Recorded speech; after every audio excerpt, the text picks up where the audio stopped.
Prácticamente todo este año hemos venido hablando sobre el Antiguo Testamento. Estuvimos algunos pasajes en el Nuevo Testamento y ahora estamos regresando otra vez al Antiguo Testamento en el libro de Nehemías. Y estamos viendo un poco acerca de la reconstrucción de Jerusalén. Hemos estado viendo cómo Nehemías tuvo el deseo, es decir, Dios puso el deseo en el corazón de Nehemías de hacer todas las averiguaciones, todas las cosas necesarias para poder primeramente ir a Jerusalén, ir nuevamente a su ciudad. Pero también Nehemías se enfrentó con el problema del desánimo que había en Jerusalén. Cuando una ciudad está prácticamente en ruinas, como estaba la ciudad de Jerusalén, es muy fácil que las personas que viven allí pues estén desanimadas. Y eso fue lo que vimos la semana pasada. Pero Nehemías usó algunos principios básicos para poder animar al pueblo. ¿Se acuerdan que yo les decía la semana pasada cómo tú puedes quizás convencer? Óigame bien. Usted puede convencer a alguien de que haga algo contigo, pero quizás esta persona no tenía en sus planes hacer determinadas cosas con usted. Y va a ir a hacer esto que usted ha convencido a esta persona, va a ir de regañadientes, como decimos nosotros, va a ir prácticamente a la fuerza. Pero una cosa muy diferente es convencer a alguien de que esté animado para que haga las cosas. ¿Se acuerdan que vimos eso? Bien, en el sermón de hoy vamos a estar viendo también que lo que Nehemías hizo, lo que Nehemías estaba resolviendo, pudo tener éxito. Así como que las empresas que nosotros podemos hacer pueden tener éxito dependiendo de algunas cosas que Nehemías hizo y que nosotros también podemos ponerlo como principios importantes en nuestra vida. Y de esta manera vamos a refrescar un poco la historia. Y a mí me encanta la historia, y aunque no soy un muy buen historiador, me gustan algunas cosas que pasaron en el pasado. Y una de estas es precisamente, ustedes también saben que a mí me encanta la ciencia ficción, pero yo no voy a hablarle de ciencia ficción. Les voy a hablar un poco de ciencia y voy a estar hablándole precisamente de lo que se le llamó hace algunos años la carrera espacial. La carrera espacial fue una competencia que hubo entre los Estados Unidos y la entonces Unión de Repúblicas Socialistas Soviéticas, comenzando en el año 1957 con el envío al espacio del satélite Sputnik, el 4 de octubre de 1957 a las 3 de la tarde. Entonces, en el año 1958 los Estados Unidos logró mandar también su primer satélite y poner en órbita este satélite y así comenzó esta carrera espacial, que fue también una continuación, pudiéramos decir, dentro de lo que se conoce como Guerra Fría, un poco más adelante, una continuación o las raíces, pudiéramos decir, de lo que fue la Segunda Guerra Mundial. Pero ¿acaso Estados Unidos o la Unión de Repúblicas Socialistas Soviéticas pudo hacer todo aquello por sí mismo? No, fue un conjunto de científicos, fue un conjunto de países, pero el logro más grande que podemos sacar de esta carrera espacial, después de poner al hombre en la luna y de todas aquellas hazañas grandísimas que hizo la humanidad, y creo que el logro más grande que logró toda esta carrera espacial fue lo que le llamamos también la Estación Espacial Internacional, que se ve muy clarita prácticamente en las tardes y se pone acá, parece una estrella, pero no es una estrella. Se ve muy bien. Si tú usas un poco los telescopios, vas a poder observarla. Esta estación espacial es uno de los logros de la ingeniería más grande que ha tenido la humanidad. Déjenme decirle, esto ha sido grandísimo. De hecho, las más grandes investigaciones que se tienen acerca del clima, acerca de todo lo que, las cosas que se pueden hacer con gravedad cero, se hacen en la Estación Espacial Internacional. Las fotografías que tenemos en Google Earth, estas fotografías que podemos ver de nuestro tremendo y hermoso planeta, las toma también la Estación Espacial Internacional, entre muchísimas otras cosas que se hacen allá. Pero esta Estación Espacial Internacional tampoco es producto de un solo país ni de alguien en su mente, sino la colaboración de al menos 16 países han colaborado en esto y ha tomado muchísimo tiempo. Se comenzó su construcción en el año 1998, se enviaron los primeros módulos espaciales en el año 2000 y esto ha sido pues agrandándose, ha venido agrandándose de poco a poco hasta los días de hoy. Hoy en día esta estación espacial mide de largo 110 metros, mide de alto 100 metros y cada módulo en su interior tiene un espacio de 30 metros. Tiene un peso de 420 toneladas y tú sabes, ¿cómo subieron eso para allá? Eso pedazo por pedazo. Poco a poco subieron toda esta estación hasta allá. Como les decía, hermanos, nada de esto es producto de uno solo, ni tan siquiera de un solo país. 16 países están a cargo de esta estación espacial. ¿Qué quiero decirles con esto, hermanos? Nosotros necesitamos, así como Nehemías necesitó la conversación, pero no solamente con sus compatriotas, sino con su Dios. Así como Nehemías necesitó también el trabajo duro, esta gente de la estación espacial tuvieron que trabajar duro.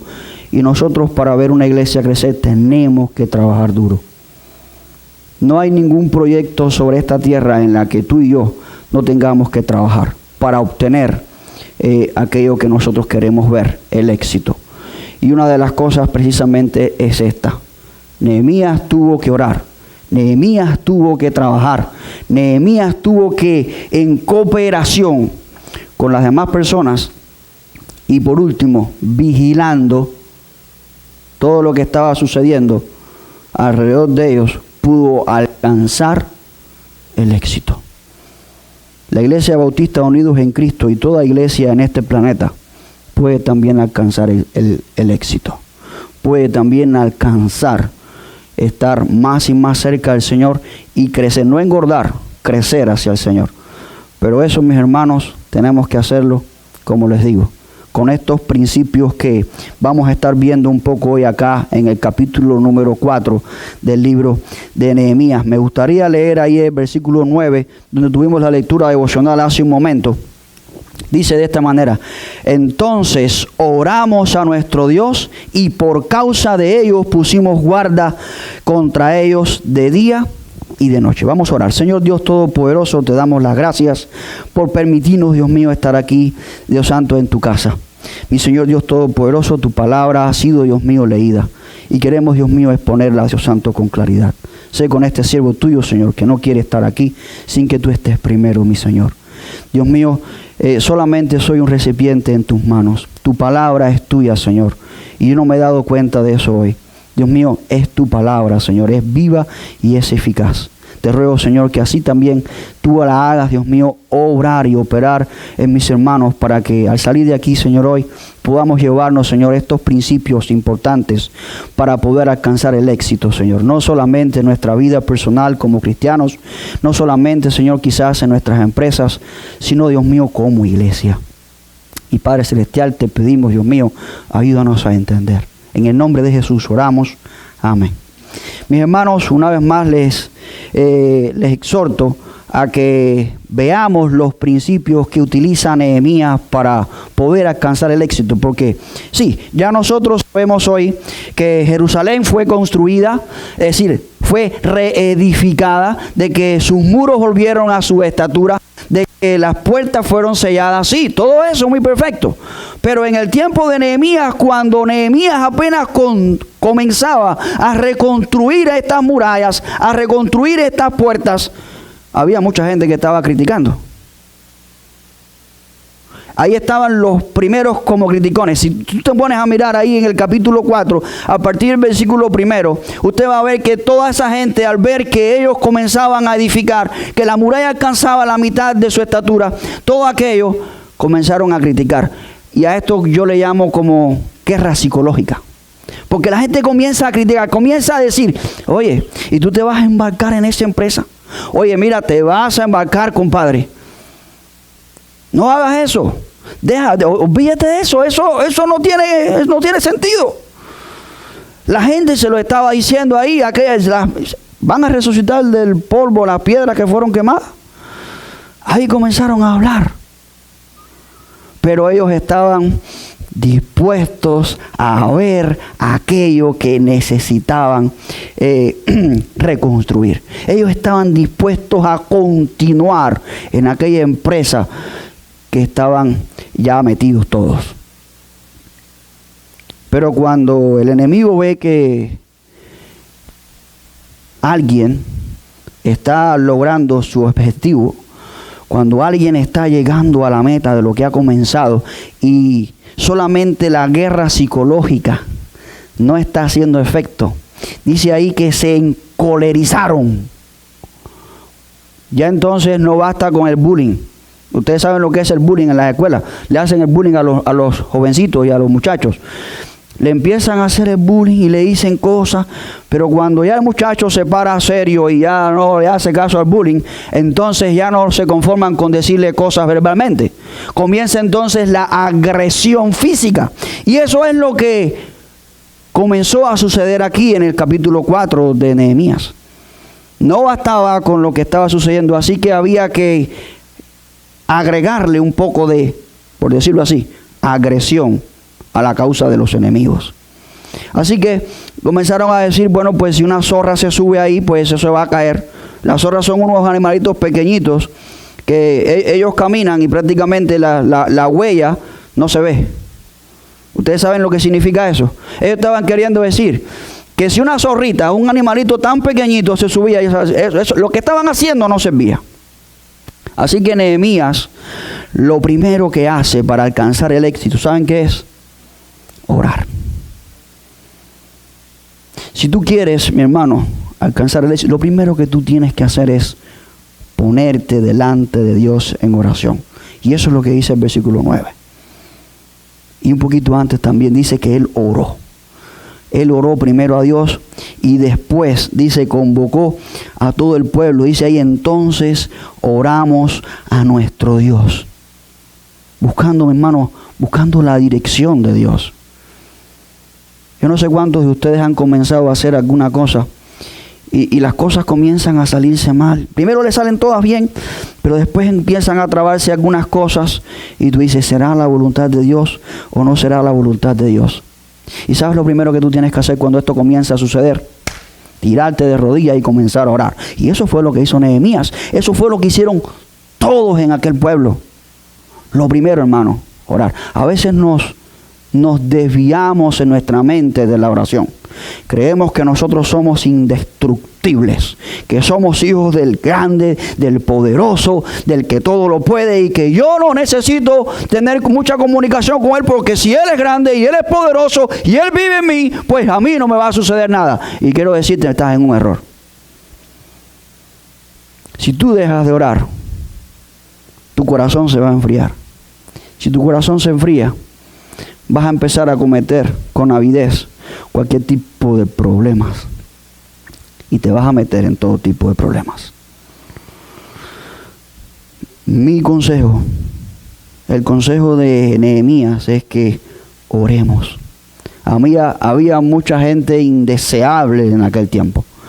Mucha gente de este tipo de personas que comienza a hacer, como les digo, esta guerra psicológica, este tipo de guerra que afecta en nuestra mente y nos hace sentir menos, nos hace sentir derrotados, nos hace sentir que lo que estamos haciendo verdaderamente no sirve.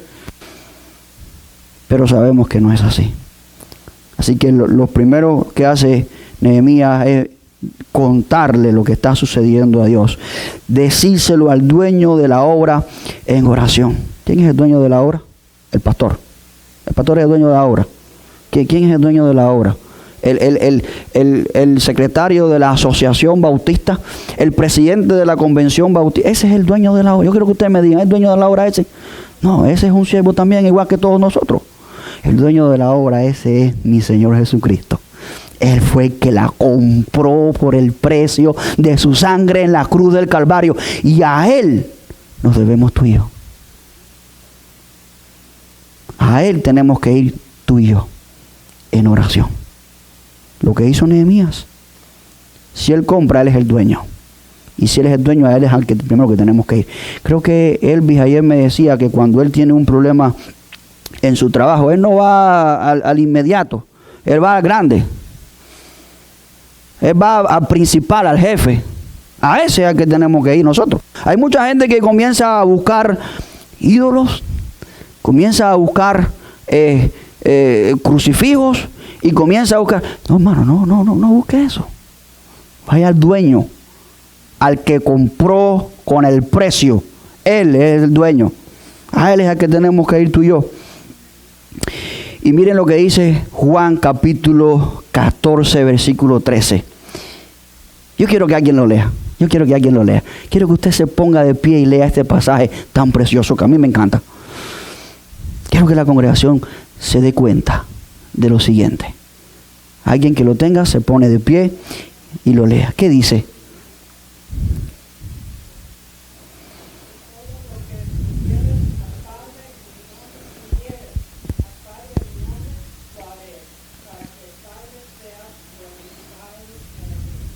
¿Qué es lo que dice ese pasaje? El dueño de la obra está diciendo que todo lo que pidiéramos en su nombre al Padre, Él lo va a hacer. Y entonces, ¿por qué no oramos? Santiago tiene un debate precioso ahí en su libro. Nosotros no obtenemos porque no pedimos, porque no oramos. Tenemos mal porque pedimos mal. Porque pedimos para nuestros propios deleites. Cuando nosotros comenzamos a orar, en nuestras oraciones, ¿en qué pensamos? En lo que desea tu corazón, en lo que desea tu vientre, en lo que tus deseos están proponiéndose. Hace ya algún tiempo, me acuerdo que un hermano, ya hace bastante tiempo, un hermano estaba tratando de traicionar a su esposa. Y viene donde estoy yo y me dice, oye Alfredito, ora por mí porque hoy me voy con fulana. Digo, le descarado, chico, pero qué cosa es lo que tú estás haciendo. Venir a decirme a mí que tú quieres que yo ore por eso. Hazme favor, compadre. Y barbaridades como esa nos encontramos hoy en mucha gente. Tratando de darle vida a sus propios deseos. En vez de orar por su vida espiritual, orar por su corazón, orar por su alma, para que esté más cerca del Señor. Para que esté más cerca del Señor. Nosotros debemos orar también y debemos involucrar a todo el pueblo en oración. Bueno, una iglesia que no ora es una iglesia que no va a ningún lado. Una de las cosas que creo que le he estado enseñando a la iglesia es el propósito de la oración. El propósito de la oración une la iglesia. Una iglesia que ora con un propósito es una iglesia que se une. Una iglesia que no ora no va a ninguna parte. ¿Cuál es el propósito tuyo unidos en Cristo? Ustedes están pensando, quizás tú estás pensando ahora mismo, no, quizás el pastor le está hablando quizás a Rebeca que está de este lado. O quizás el pastor le está hablando a Yolanda que está de este lado. O quizás el pastor le está hablando nada más a Silvia que es la presidenta de las damas. Pero yo no soy la iglesia. Hermano, tú eres la iglesia. Si tú eres parte de esta iglesia, usted debe sentirse parte de esta iglesia. Y lo que le afecte por aquí a Rebeca debe afectarlo a usted. Lo que le afecte por aquí a Yolanda debe afectarlo a usted. Y tener en cuenta, mi hermano, que si hay un propósito unido en la oración, es un propósito que nos va a unificar. Y una de las cosas que también comencé haciendo en la iglesia es tratar de que la iglesia tuviera amor los unos por los otros. Yo me acuerdo que hace muchos años en mi iglesia en Cuba, siempre se corría la voz de mi iglesia de que mi iglesia era una iglesia de amor. En mi iglesia se respiraba un amor fraternal, un amor entre hermanos tremendo. Cuando yo llegué aquí a los Estados Unidos, yo noté que eso faltaba. Yo me sentía como un pez afuera del agua. La gente prácticamente no se conocía. La gente prácticamente no sabía los problemas del otro, ni les interesaban. A veces cuando el pastor decía amén, miren, se armaba un grupo acá en la puerta y otro por allá, porque todo el mundo lo que quería era irse. Hermano, salúdese, tome su tiempo para conocer a sus hermanos. Y en oración, únanse en la iglesia. Usted tiene un potencial extraordinario cuando se trata de oración. Pero usted tiene que orar. Y eso fue lo primero que hizo Nehemías, orar. Dice ahí Mateo capítulo 18, 19. Además os digo que si 2 de vosotros se ponen de acuerdo sobre cualquier cosa que pidan aquí en la tierra, les será hecho por mi Padre que está en los cielos. ¿Cómo dice ahí el pasaje? Hermanos, haga pareja de oración con otro hermano o con otra hermana. Busque la manera de no andar solo. Busque la forma de tener a alguien con quien orar. Y si es posible 3 o 4 o 5 o 6, los que sean. Pero oren.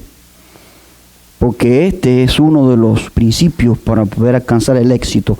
Una cosa más que hizo Nehemías fue precisamente trabajar duro. Esta mañana estábamos hablando aquí en la clase, un hermano que estaba buscando pues novia, y creo que Julio le decía a este hermano, bueno, tiene que orar, pero tiene que actuar también, orando y con el mazo dando, ¿verdad? Porque sentado en tu casa no te va a caer, hay que orar. ¿Quieres una novia o un novio? Hay que orar, pero hay que también mirar alrededor y buscar también, ¿verdad? Nosotros sí vamos a orar, pero hay que trabajar también. Ayer fue un día de trabajo voluntario extraordinario aquí en la iglesia, y le doy gracias a Dios por ese tiempo, porque ese tiempo también une la iglesia. Ese tiempo también nos ayuda, sobre todo a los hombres, a tener unidad entre nosotros. Dice el versículo 15 ahí en Nehemías 4, y cuando oyeron nuestros enemigos que lo habíamos entendido, ya que Dios había desbaratado el consejo de ellos, nos volvimos todos al muro, cada uno a su tarea. ¿Volvieron a dónde? A trabajar y a trabajar duro. Hoy en día las tareas de construcción se hacen sobre la base de que una maquinaria es la que hace prácticamente todo el trabajo. Ya no se martilla con un simple martillo de piedra. Ya se hace con un martillo neumático. Un montón de maquinaria que hay para hacer el trabajo de construcción. Pero en aquel tiempo se pasaba trabajo y todo el mundo fue a trabajar y a trabajar duro. A pasar trabajo trabajando. Así fueron ellos de esa manera. Nehemías inspiró al pueblo a hacer una tarea, mis hermanos, que parecía imposible. Yo me acuerdo, no me puedo acordar de eso. Cuando usted mira la historia y usted ve los reportajes y usted ve la Wikipedia y todo esto, como John Kennedy, que era el presidente en aquel momento cuando la carrera espacial, cómo él inspiró a los científicos a buscar, a llegar, a construir para poder llegar a la luna. Cómo él los inspiró. Y él les dijo estas palabras, no se me olvidan, porque esas las oí en internet. En 10 años nosotros llegaremos a la luna. Se demoraron un poquito más, pero fueron.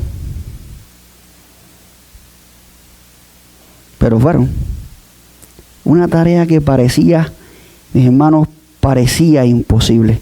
Nehemías supo, mis hermanos, de las maquinaciones de esta gente, de lo que ellos estaban tratando de hacer. Y él le dijo al pueblo, y el pueblo se preparó.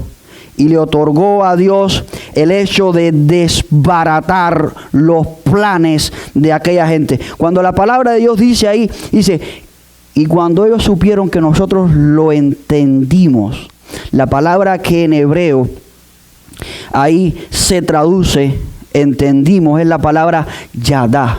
Y esta palabra tiene también otro significado que la Biblia de las Américas lo da un poco más claro. Conoció.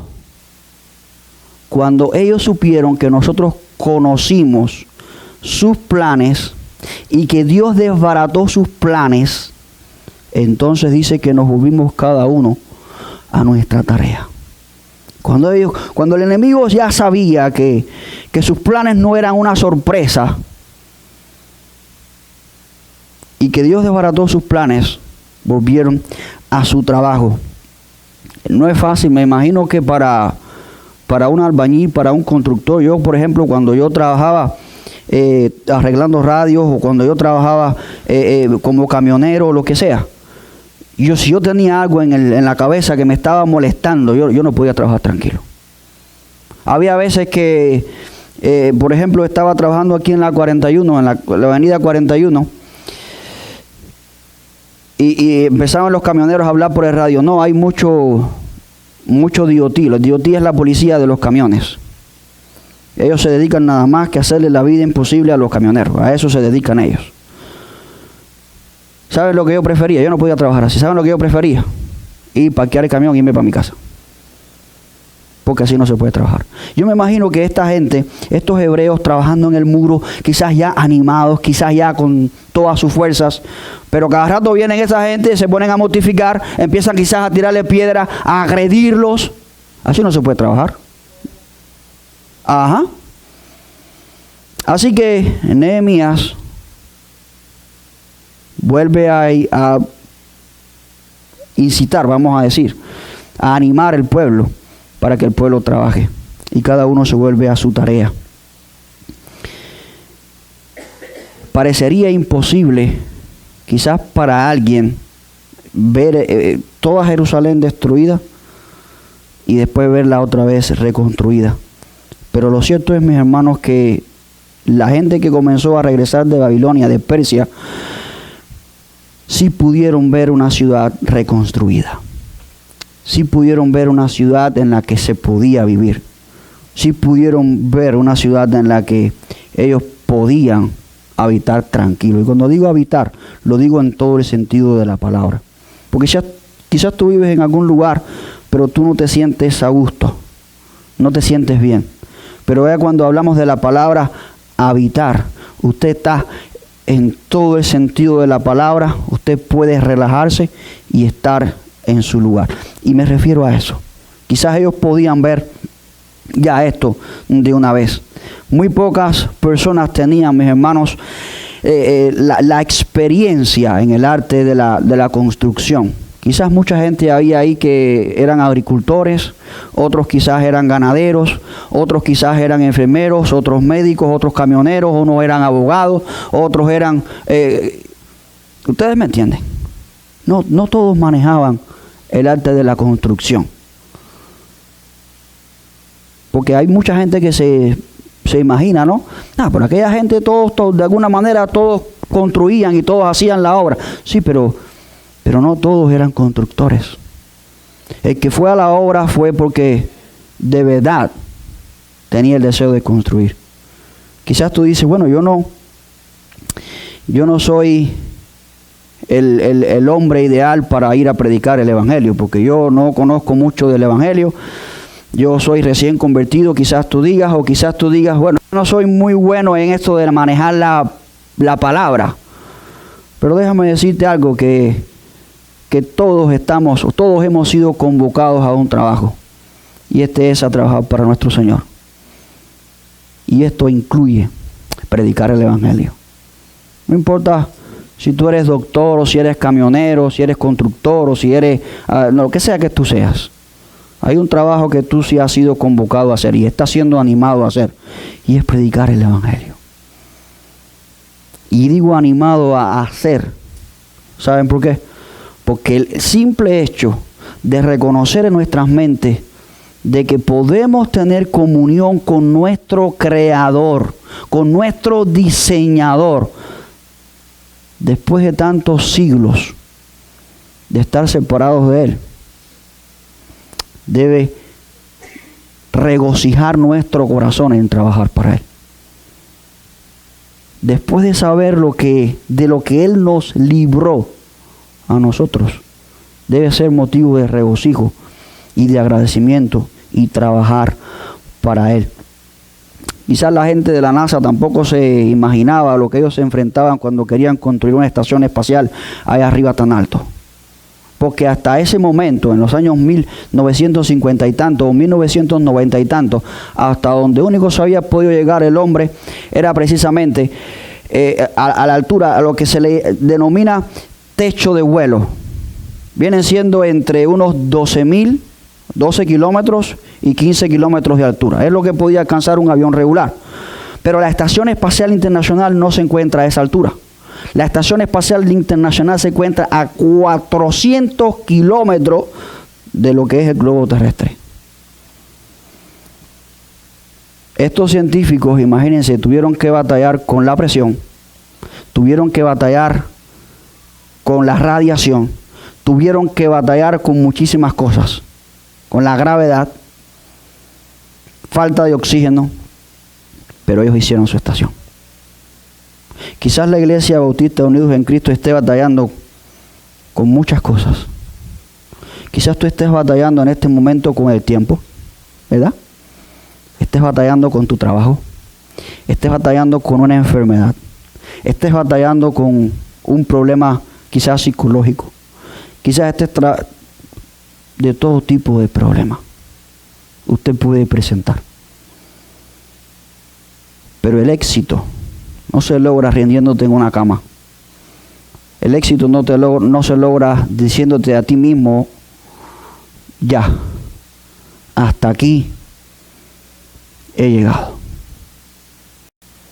Pablo dice de esta manera, dice, me extiendo hacia la meta, ¿verdad?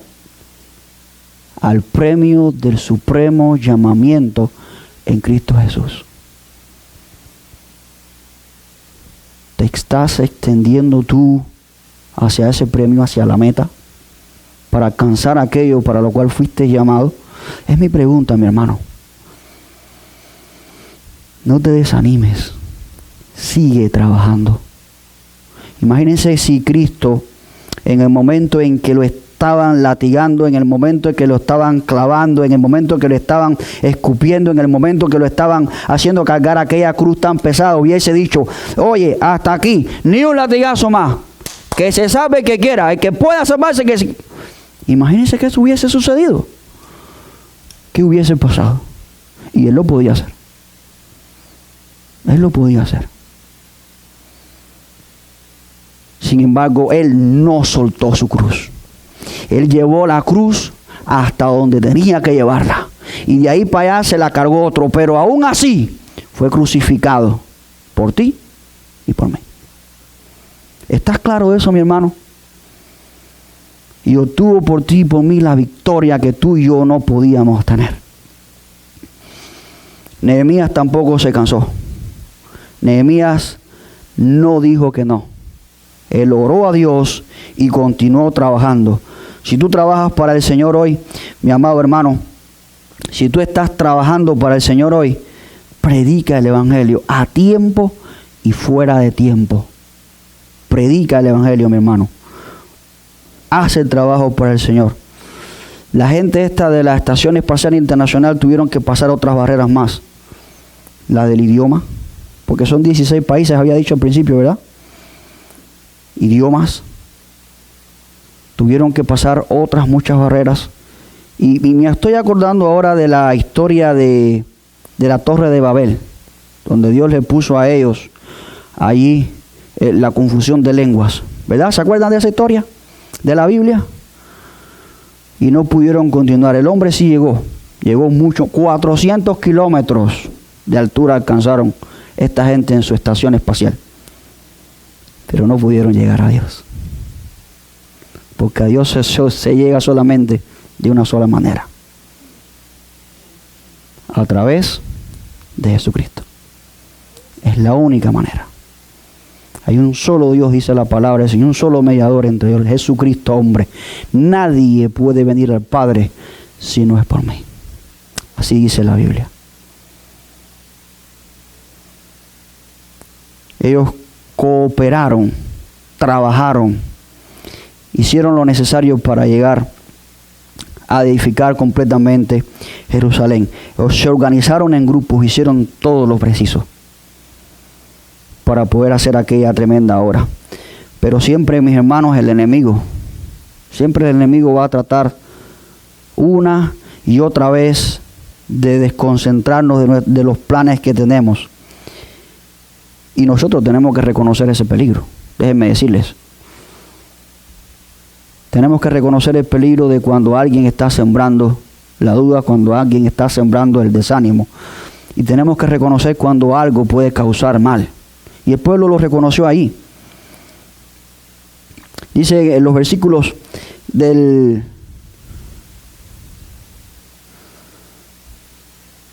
21 hasta el 23, dice: nosotros pues trabajábamos en la obra, y la mitad de ellos tenían lanzas desde la subida del alba hasta que salían las estrellas. También dije entonces al pueblo: cada uno con su criado permanezca dentro de Jerusalén, y de noche sirvan de centinela y de día en la obra. Y ni yo, ni mis hermanos, ni mis jóvenes, ni la gente de guardia que me seguía nos quitamos nuestro vestido. Cada uno se desnudaba solamente para bañarse. Así dicen esos versículos. Ellos oraron, ellos trabajaron, cooperaron los unos con los otros, ¿verdad? Pero también vigilaban. Y tú y yo hemos sido también llamados a vigilar, para que no entre desánimo en la iglesia, para que no entre ningún tipo de problemas en la iglesia. Miren, si alguien viene a meterle chisme de Juancito, usted dígale: mire, usted lo que tiene que decirle a Juancito, vaya y dígaselo usted. Si no, vaya y hable con el pastor. Pero yo estoy aquí simplemente para orar y para ayudar. Los chismes de fulanito no me interesan. Si tú crees que alguien necesita oración, vaya y dígaselo al pastor. El pastor va a saber qué hacer. Si usted cree que alguien necesita consejo, vaya y hable con el pastor. El pastor va a saber qué hacer. Y si no sabe, averigua, no se preocupen. Pero de alguna manera arreglamos el problema. El pueblo, mis hermanos, se enfrentó con valor y se mantuvo alerta. Había que mantenerse alerta, si no, no hubiesen podido terminar aquella obra. Era imposible. El pueblo siguió trabajando hasta lograr, mis hermanos, la meta. Y la meta era una ciudad renovada. La meta de la Iglesia Bautista Unidos en Cristo es ganar almas para el Señor Jesús. Enseñarles a servirle al Señor Jesús con sus dones, en comunión. Esa es la meta de la iglesia, ese es el propósito. Eso es lo que usted va a ver cuando usted busca la Iglesia Bautista Unidos en Cristo, ahí en la página de internet. Eso es lo que nuestro propósito es: ganar almas para el Señor Jesús, enseñarlos a servir con sus dones, tener comunión y hacer crecer esas vidas. Ese es el propósito de nuestra iglesia. El propósito de Nehemías era una ciudad renovada. El propósito de la Iglesia Bautista Unidos en Cristo, mis hermanos, es llegar a hacer todas estas cosas. Y para alcanzar el éxito, mis hermanos, es necesario la oración. Es necesario el trabajo duro. No vaya a pensar que no vamos a trabajar, hay que trabajar. Es necesario cooperar los unos con los otros. Y es necesario que vigilemos. Estas cosas, mis hermanos, son necesarias para que la iglesia pueda alcanzar el éxito, para que tú logres el éxito en tu vida cristiana, para que tú seas el cristiano que debe ser. Usted no puede pasar por alto ninguna de estas cosas. Y vamos a orar y vamos a pedirle al Señor que nos ayude como iglesia a cada día poner esto en práctica en nuestras vidas. Señor Dios Todopoderoso, venimos delante de tu trono de gracia, Señor, a pedirte, Dios mío, en esta hora que nuestras vidas, Señor, sean vidas, Dios mío, de oración. Que nuestras vidas sean vidas, Dios mío, que estén comprometidas con el trabajo, Señor. Que nuestras vidas, oh Dios Todopoderoso, puedan cooperar con nuestros hermanos, Señor, para poder alcanzar el éxito, mi Dios. Y ayúdanos también a vigilar por aquello, Señor, que quizás puede llegar a estorbarnos. Y Padre Celestial, te pedimos que tu iglesia tenga estas cosas pendientes, Señor. Tenga estas cosas, Dios mío, siempre presentes en sus vidas. Dios mío, y que esto nos sirva, Dios mío, como herramienta para, Dios Santo, ser cada día mejores y estar más cerca y más cerca de ti.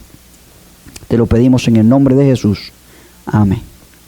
Hermanos, les invito a cantar junto con nosotros a nuestro Dios, a entregarle a nuestro Dios todo lo que nosotros somos, a reconocer que nuestro Dios es el primero, pero también es el último. Cantamos juntos con el grupo de alabanza.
Que tú vivas para el Señor Jesús. Si todavía tu vida no tiene estos principios de oración, de cooperación, de trabajo para el Señor, yo te exhorto en esta hora, mi hermano, a que tú vivas para el Señor, a que tú entregues tu corazón a Él, porque Él sigue siendo el primero y el último. Te exhorto a ti, mi hermano, y a ti si todavía no conoces al Señor Jesús. Si todavía tú vives lejos del Señor Jesús y todavía tu vida anda en tinieblas, te voy a decir algo. No hay nada más hermoso que nuestro Señor Jesucristo. No hay nadie en esta tierra que te ame más que el Señor Jesucristo. Él dio su vida por ti en la cruz. Y Él quiere hoy que tú vengas a Él. Él quiere que tú le pongas a Él como Señor de tu vida, como el Salvador de tu vida. Si este es tu caso, si tú quieres aceptar al Señor Jesús hoy, yo quiero que ahí donde tú estás, tú levantes tu mano. Si tú quieres decirle, sí, Señor, yo entiendo que tú eres el Dios de todo. Sigue siendo el primero y el último. Yo quiero entregar mi vida a ti hoy. Yo quiero que ahí donde tú estás, tú levantes tu mano. ¿Hay alguna persona que quiere hacer esta decisión hoy por el Señor Jesús? Si tú todavía no eres miembro de la iglesia, pero tú ya has sido bautizado y tú ya has aceptado al Señor Jesús en tu corazón, pero todavía no eres miembro de la iglesia y quieres venir a pertenecer a la membresía de nuestra iglesia, me gustaría conocerte, me gustaría que ahí también tú levantaras tu mano. ¿Hay alguna persona que está en esta condición todavía, que no es miembro, pero quiere llegar a ser miembro de la iglesia? Por favor, levante su mano. ¿Hay alguna persona? Iglesia Bautista Unidos en Cristo, que el Señor Dios Todopoderoso me los bendiga. Amén. Yo quiero en esta hora que el pastor Esteban Estrada nos despida en oración. Y recuerden, iglesia, lo que siempre les digo: el que tiene oídos, oiga lo que el Espíritu le dice a su iglesia. Oramos.